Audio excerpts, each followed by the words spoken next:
नमस्कार बच्चों, मैं सुचित्रा उपाध्याय राजकीय हाई स्कूल जुग्गौर लखनऊ से आप सभी बच्चों का एक बार फिर से अपनी कक्षा में बहुत बहुत स्वागत करती हूँ। बच्चों, पिछली कक्षा में हम लोगों ने आपके गद्य खंड के प्रथम पाठ कविकुल गुरु कालिदास के कुछ अंशों का अध्ययन किया। आज उसी श्रृंखला को आगे बढ़ाएंगे और कविकुल गुरु कालिदास पाठ के द्वितीय भाग का अध्ययन करेंगे। तो चलिए देखते हैं कि आज की कक्षा में हम किन किन विषयों पर चर्चा करेंगे। सबसे पहले पिछली कक्षा में जो आपने पढ़ा उसका पुनरावलोकन संक्षेप में, उसके बाद गद्य संख्या, गद्यांश संख्या 3 खा से 6 तक का, अर्थात आपने पिछली कक्षा में प्रथम, द्वितीय और तृतीय गद्यांश का आधा अंश पढ़ा था। आज की कक्षा में आप तृतीय गद्यांश के बाकी बचे हुए अंशों और चतुर्थ, पंचम और षष्ठ गद्यांश का हिंदी में अनुवाद पढ़ेंगे। गद्यांशों में आए हुए कठिन शब्दों पर हम चर्चा करेंगे और अंत में आपके लिए अभ्यास कार्य। पिछली कक्षा में बच्चों हम लोगों ने कविकुल गुरु कालिदास पाठ का सारांश पढ़ा। विस्तृत रूप में आपको मैंने बताया कि आपके पाठ में क्या क्या लिखा गया है महाकवि कालिदास के विषय में, जिसमें से कालिदास का जन्म स्थान, जन्म समय आदि विषयों पर चर्चा की गई। सारांश के माध्यम से आपको बताया गया कि कालिदास की 7 रचनाएं हैं, जिनमें 2 महाकाव्य, 2 खंड काव्य और 3 नाटक हैं। इनकी रचनाओं में प्रधान रस श्रृंगार है। उपमा अलंकार का बहुत ही सुंदर प्रयोग महाकवि की रचनाओं में दिखाई देता है। उसी के साथ साथ प्रकृति का अत्यंत सजीव वर्णन भी महाकवि की रचनाओं में आपने देखा होगा कि आपको सारांश में बताया गया। अब आगे चलते हैं, कक्षा को आगे बढ़ाते हैं। जैसा कि मैंने पहले भी बताया आपको बच्चों कि पिछली कक्षा में गद्यांश संख्या 3 के आधे अंश का अध्ययन, हिंदी अनुवाद आपने पढ़ा है। उसके आधे बचे हुए अंश को हम यहाँ पर देख रहे हैं, जो आपके बोर्ड पर है। सबसे पहले इसका मैं वाचन करूंगी बच्चों, ध्यान से सुनिएगा। फिर इस गद्यांश में आए हुए कठिन शब्दों के अर्थ को जानेंगे और फिर हिंदी में अनुवाद। कवि कालिदासस्य जन्म स्थान विषये अपि नैकमत्यम अस्ति।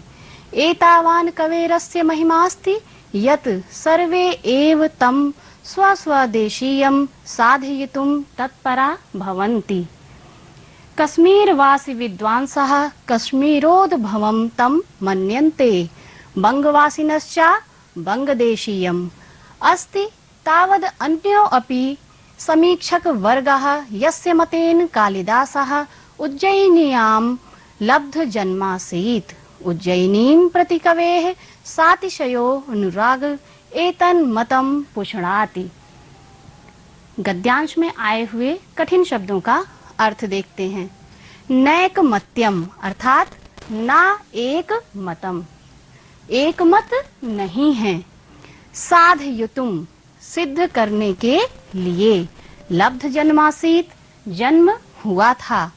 सातिशय साधन अतिशय अर्थात अत्यधिक। पुष्णाति पुष्टि करता है। फिर से गद्यांश की ओर चलते हैं, अनुवाद देखते हैं। कवि कालिदासस्य, कवि कालिदास के जन्म स्थान विषये अपि, जन्म स्थान के विषय में भी नैकमत्यम अस्ति, एक मत नहीं है।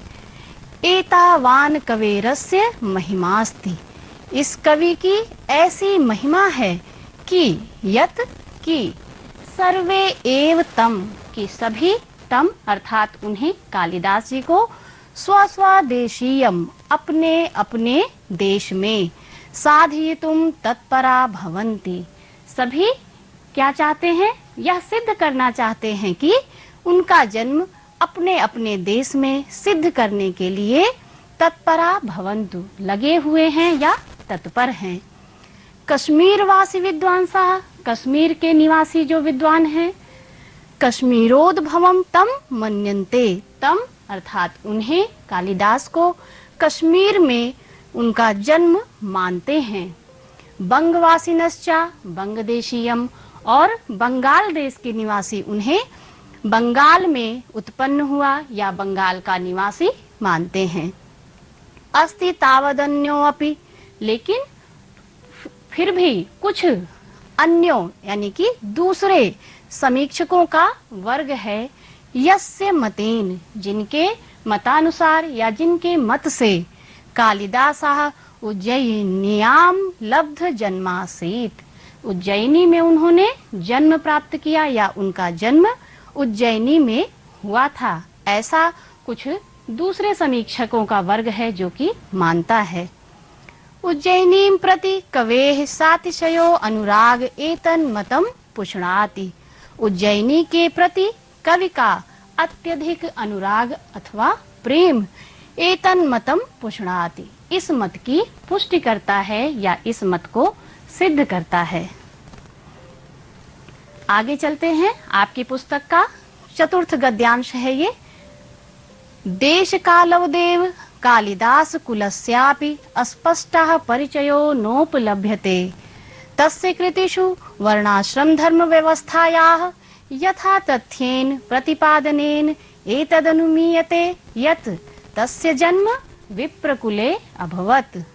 भावनया सा शिवानुरक्ताश्चासीत्, तथापि तस्य धर्म भावनायां मनागपि संकीर्णता नासीत्। शिवभक्तो अपि तत् रघुवंशे सा रामं प्रति स्वभक्ति भावं मुदार मनसा प्रकटयति। कालिदासस्य जीवनवृत्तं सर्वथा अज्ञानान्धकाराच्छन्नम् अस्ति। तद्विषयकाः अनेकाः जनश्रुतयः लब्धप्रसराः सन्ति, किन्तु ताः सर्वाः ईर्ष्या कलुष कषायित चित्तानां कल्पना प्ररोहा एव, अतएव सर्वथा चिंत्याः सन्ति। गद्यांश में आए हुए कठिन शब्दों का अर्थ देखते हैं। यथा तथ्येन अर्थात तथ्यों के अनुसार, एतदनुमीयते, एतत् धन अनुमीयते दो शब्दों से मिलकर बना है। यह अनुमान किया जाता है या अनुमान लगाया जाता है। मनागपि थोड़ा भी, अज्ञानांधकाराच्छन्नम अज्ञान के अंधकार से, आच्छन्नम अर्थात बच्चों आच्छन्नम का अर्थ होता है ढका हुआ। तद विषयकाः उस विषय से संबंधित, ईर्ष्या कलुष कषायित चित्ता नाम, इस शब्द का अर्थ है बच्चों ईर्ष्या के कलुष से, या ईर्ष्या जिस व्यक्ति के मन में ईर्ष्या का भाव हो वह उसके कसैले मन वालों का। कल्पना प्ररोहा, कल्पना के अंकुर अर्थात कल्पना से जिसका जन्म हो, हम अपनी कल्पना से जो बातें सोचते हैं, इसके अर्थ में यहाँ पर प्रयोग हुआ है कल्पना प्ररोहा। चिंत्याः विचार करने योग्य। अब इस गद्यांश का अनुवाद देखेंगे। देश कालवदेव, देश और काल के ही समान। कालिदास कुलस्यापि अस्पष्टः परिचयो नोपलभ्यते, कालिदास के कुल का भी स्पष्ट परिचय उपलब्ध नहीं है।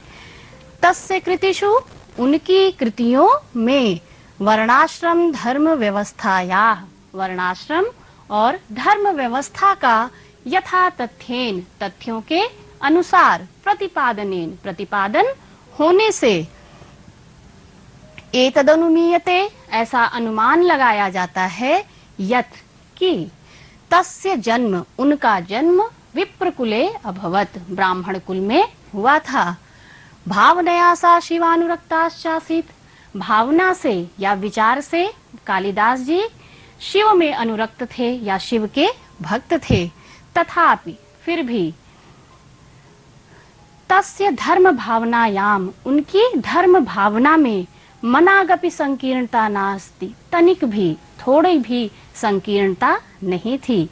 शिव भक्तो अपि शिव भक्त होते हुए भी रघुवंशे रघुवंशम महाकाव्य में सा रामम प्रति स्वभक्ति भावम उदार मनसा, उन्होंने राम के प्रति स्व अपनी भक्ति भावना का उदार मन से प्रकट किया। कहने का अर्थ यह है कि महाकवि कालिदास शिव के भक्त थे, फिर भी उन्होंने रघुवंशम महाकाव्य में श्री राम जी के प्रति अपनी भक्ति भावना को उदार मन से प्रकट किया है। कालिदासस्य जीवन वृत्तम सर्वथा अज्ञानांधकाराच्छन्नम अस्ति। कालिदास का जीवन वृत्त या जीवन की कथा सर्वथा सभी प्रकार से अज्ञान के अंधकार से ढका हुआ है।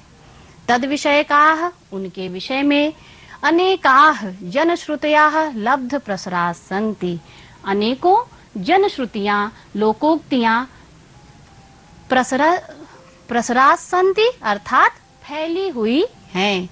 किंतु ताः सर्वाः, किंतु वे सभी क्या है? ईर्ष्या कलुष कषायित चित्ता नाम। ईर्ष्या के कलुष से कसैले कलुषित चित्त वालों के कल्पना प्ररोहा एव, कल्पना के अंकुर हैं। अतएवं सर्वथा चिंत्याः सन्ति, इसीलिए कहते हैं कि सभी प्रकार से वह विचार करने योग्य है। बच्चों, यदि कोई महान व्यक्ति है तो उसका सम्मान करने वाले भी समाज में बहुत होते हैं और उससे ईर्ष्या करने वाले भी बहुत होते हैं। इसीलिए कह रहे हैं कि महाकवि के विषय में बहुत सी कथाएं प्रचलित हैं, किंतु उनमें से कुछ ऐसे भी हैं जो ईर्ष्या के कलुष से कसैले मन वालों के कल्पना के द्वारा प्रकट हुए हैं। इसलिए उन पर प्रथम दृष्टया विश्वास नहीं होना चाहिए। उनका प्रमाणों के आधार पर उनकी अस्पष्टता प्रकट होने पर ही उन पर विश्वास करना चाहिए। इसके आगे चलते हैं। आपके पुस्तक का 5वां गद्यांश। कालिदासस्य नवनवोन्मेषशालिन्याः प्रज्ञायाः उन्मीलनम् तस्य कृतिषु नास्ति कस्यचित् सुधियः परोक्षम्। संस्कृत काव्यस्य विविधेषु प्रमुख प्रकारेषु स्वकौशलं प्रदर्श्य सा सर्वानतीतानागतान् कवीन अतिशिष्ये। कवीन अति शिष्ये, यह दो शब्दों से मिलकर बना है, कवीन धन अति शिष्ये। रघुवंशम कुमार संभवम चा तस्य महाकाव्यद्वयम् मेघदूतम ऋतुसंहारश्चा खंडकाव्ये मालविकाग्निमित्रम विक्रमोर्वशीयम अभिज्ञान शाकुंतलम चा नाटकानि सन्ति। तत्र रघुवंशम नाम महाकाव्यम कविकुल गुरोः सर्वातिशायिनी कृतिरस्ति। अस्मिन् महाकाव्ये दिलीपादारभ्य अग्निवर्ण पर्यन्तम इक्ष्वाकु वंशावतम सभूतानां नृपतीनां वदान निरूपणम। इस गद्यांश के कठिन शब्दों का अर्थ पहले जानते हैं।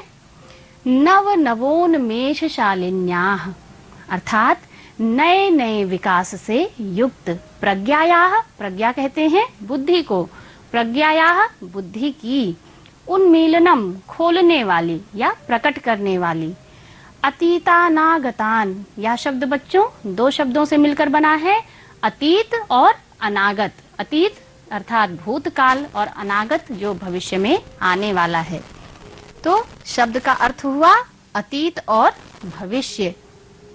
अतिशिष्य अर्थात अतिक्रमण कर गए। सर्वातिशायिनी सर्वश्रेष्ठ। अवदान निरूपणम उदारता का वर्णन। अब गद्यांश का अनुवाद देखते हैं। कालिदासस्य नवनवोन्मेषशालिन्याः, कालिदास की नए नए विकास से युक्त प्रज्ञायाः बुद्धि की। उन्मीलनम तस्य कृतिषु नास्ति, कहते हैं कि कालिदास के नए नए विचारों से युक्त बुद्धि का प्राकट्य उनकी कृतियों में नहीं है। कस्यचित् सुधियः परोक्षम, यह किसी विद्वान का परोक्ष कथन है या अप्रसिद्ध कथन है।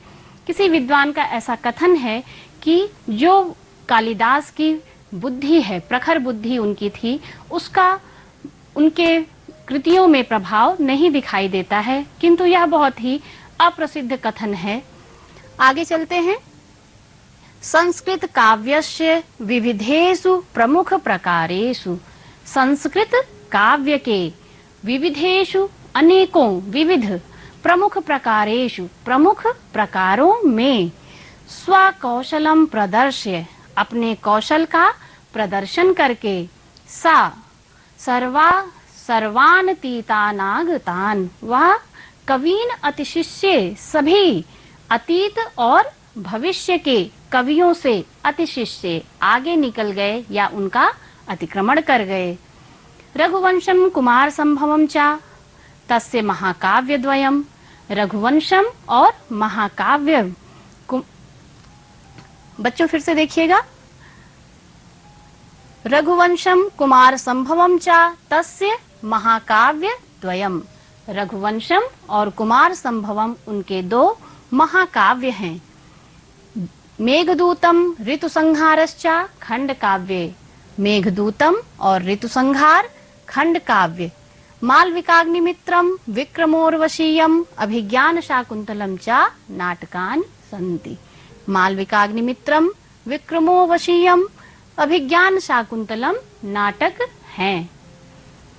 तत्र रघुवंशम नाम महाकाव्यम और उनमें रघुवंशम नाम का महाकाव्य कविकुल गुरोः सर्वातिशायिनी कृतिरस्ति। कविकुल गुरु की सर्वातिशायिनी अर्थात सर्वश्रेष्ठ कृति अर्थात रचना है। कह रहे हैं कि जो कवि कालिदास की 7 रचनाएं हैं उनमें से रघुवंशम नाम का महाकाव्य महाकवि कालिदास की सर्वश्रेष्ठ रचना है। अस्मिन् महाकाव्ये, इस महाकाव्य में दिलीपादारभ्य राजा दिलीप से आरंभ करके अग्निवर्ण पर्यंतम अग्निवर्ण तक इक्ष्वाकु वंशावतन सभूतानाम इक्ष्वाकु वंश में उत्पन्न नृपति नाम राजाओं का अवदान निरूपणम उदारता का वर्णन है। रघुवंशम अस्मिन् महाकाव्य या रघुवंशम के लिए कहा जा रहा है कि इस महाकाव्य में राजा दिलीप से प्रारंभ करके राजा अग्निवर्ण तक के समस्त इक्ष्वाकु वंश के राजाओं के उदारता का वर्णन है। तो बच्चों ये आपका छठा गद्यांश है जिसका मैं फिर से वाचन करती हूँ। एकोनविंश सर्गात्मकम इदम महाकाव्यम रमणीयार्थ प्रतिपादकम सत सचेतसाम हृदयम सततम आह्लादयति। कुमार संभवे स्वामी कार्तिकेयस्य जन्मोपवर्णितम इदमपि काव्यम 18 सर्गात्मकम अस्ति। केचन समीक्षकाः 8 सर्ग पर्यन्तम एव काव्यम इदम कालिदास प्रणीतमिति मन्यन्ते। मेघदूते यक्षयक्षिण्योः वियोगमाश्रित्य विप्रलम्भ श्रृंगारस्य पूर्ण परिपाको दृश्यते। ऋतुसंहारे अनवर्थतया षडां ऋतूणां वर्णनम् अस्ति। मालविकाग्निमित्र नाटके अग्निमित्रस्य मालविकायाश्च प्रेमाख्यानम् अस्ति। पंचांकात्मके विक्रमोर्वशीये पुरुर्वसः उर्वयाश्च प्रेम कथा वर्णिताः। इस गद्यांश में आए हुए कठिन शब्दों का अर्थ देखते हैं। सचेतसाम अर्थात रसिकों के, सततमाह्लादयति यह 2 शब्दों से मिलकर बना है। सततम आह्लादयति नित्य या निरंतर प्रसन्न करता है। अनवर्थतया अर्थ के अनुसार प्रेमाख्यानम प्रेम कथा। अब इस गद्यांश का अनुवाद देखते हैं। एकोनविंश 19 सर्गात्मकम इदम 19 सर्गों वाला इदम महाकाव्यम यह महाकाव्य रमणीयार्थ प्रतिपादकम रमणीय अर्थ का प्रतिपादक होने के कारण सचेतसाम हृदयम रसिकों के हृदय को सततम आह्लादयति निरंतर आह्लादित करता है या प्रसन्न करता है।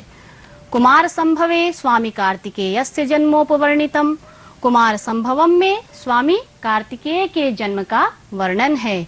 इदमपि काव्यम 18 सर्गात्मकम अस्ति यह काव्य भी 18 सर्गों का है। केचन समीक्षकाः कुछ समीक्षक 8 सर्ग पर्यंतम एव 8 सर्गों तक ही काव्यम इदम इस काव्य को कालिदास प्रणीतम मिति मन्यन्ते, कालिदास द्वारा रचित मानते हैं।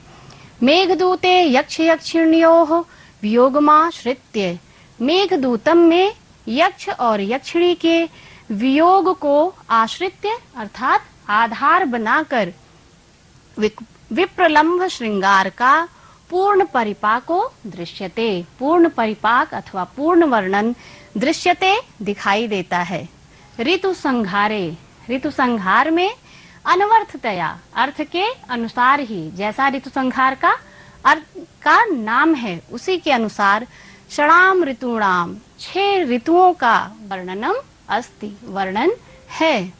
मालविकाग्निमित्र नाटके, मालविकाग्निमित्र नाटक में अग्निमित्र और मालविका के प्रेमाख्यानम अस्ति, प्रेम की कथा का वर्णन है। पंचांकात्मके 5 अंकों वाले विक्रमोर्वशीये, विक्रमोर्वशीयम नाटक में पुरूरवा और उर्वशी के प्रेम कथा वर्णिता, प्रेम कथा का वर्णन है। आगे चलते हैं आपके छठे गद्यांश के अगले भाग की ओर। अभिज्ञान शाकुंतलम स्वनाम धन्यस्य अस्य कवेः सर्वश्रेष्ठा नाट्य कृतिरस्ति। नाटके अस्मिन् सप्ताङ्काः सन्ति। मेनकया प्रसूतोज्झितायाः शकुन्तैश्च पोषितायाः तदनु कण्वेन परिपालितायाः शकुन्तलायाः दुष्यन्तेन सहोदवाहस्य कथा वर्णितास्ति। शाकुन्तल विषये प्रथितैषा भणितिः काव्येषु नाटकं रम्यं तत्र रम्या शकुन्तला। एतन्नाटकं प्राच्य पौरस्त्यैः समीक्षकैः बहु प्रशंसितम्। इस गद्यांश के कठिन शब्दों का अर्थ देखिए बच्चों। प्रसूतोज्झितायाः अर्थात प्रसूत अर्थात जन्म दे करके, उज्झितायाः छोड़ी गई अथवा त्यागी गई। शकुन्तैः, शकुंत कहते हैं बच्चों पक्षियों को, शकुन्तैः पक्षियों के द्वारा। उद्वाहस्य विवाह की। भड़ितिः, भड़ितिः अर्थात कथन अथवा उक्ति। प्राच्य पौरस्त्यैः, प्राच्य अर्थात पूर्वी और पौरस्त्यैः पश्चिमी, पूर्वी और पश्चिमी। गद्यांश का अनुवाद देखेंगे। अभिज्ञान शाकुंतलम स्वनाम धन्यस्य अर्थात जो कि अपने नाम से ही धन्य है। अस्य कवेः इस कवि की सर्वश्रेष्ठा नाट्य कृतिरस्ति। अभिज्ञान शाकुंतलम अपने नाम से ही धन्य इस कवि की सर्वश्रेष्ठ नाट्य कृति है अथवा नाट्य रचना है। नाटके अस्मिन् सप्तांकाः सन्ति। इस नाटक में 7 अंक हैं। मेनकया प्रसूतोज्झितायाः मेनका के द्वारा जन्म दे करके त्यागी गई। शकुन्तैश्च पोषितायाः पक्षियों के द्वारा पोषण की गई। तदनु और उसके बाद कण्वेन परिपालितायाः महर्षि कण्व के द्वारा पालन की गई। शकुन्तलायाः दुष्यन्तेन सह शकुन्तला का दुष्यंत के साथ उद्वाहस्य विवाह की कथा वर्णितास्ति, कथा का वर्णन है। शाकुंतल विषये प्रथितैषा भड़ितिः अभिज्ञान शाकुंतलम के विषय में कहते हैं भड़ितिः अर्थात कथन। कैसा कथन है? प्रथित ऐसा, यानी कि अर्थात बहुत ही प्रसिद्ध कथन है। काव्येषु नाटकम रम्यम तत्र रम्या शकुंतला। यह उक्ति कही जाती है शाकुंतलम के विषय में कि काव्यों में सबसे अधिक रम्य या सुंदर रमणीय क्या है? नाटक हैं। और नाटकों में भी सबसे रमणीय शकुंतला अर्थात कालिदास द्वारा रचित अभिज्ञान शाकुंतलम। एतन् नाटकम प्राच्य पौरस्त्यैः समीक्षकैः बहु प्रशंसितम। इस नाटक की पूर्वी और पश्चिमी सभी समीक्षकों ने बहुत प्रशंसा की है। इस प्रकार से बच्चों आज आपने तृतीय गद्यांश का दूसरा खंड, चतुर्थ, पंचम और षष्ठ गद्यांश का हिंदी में अनुवाद पढ़ा और कठिन शब्दों के अर्थ आपने जाने। अब आपके लिए यह अभ्यास कार्य है। इस कक्षा के आधार पर आप दो गद्यांश हैं, देश कालोदेव, यह आपका चतुर्थ गद्यांश है और दूसरा यह आपका षष्ठम गद्यांश है। इन दोनों गद्यांशों को आप संदर्भ सहित हिंदी में अनुवाद लिखेंगे और पढ़ाए गए समस्त गद्यांशों में आए कठिन शब्दों के अर्थ भी याद करेंगे।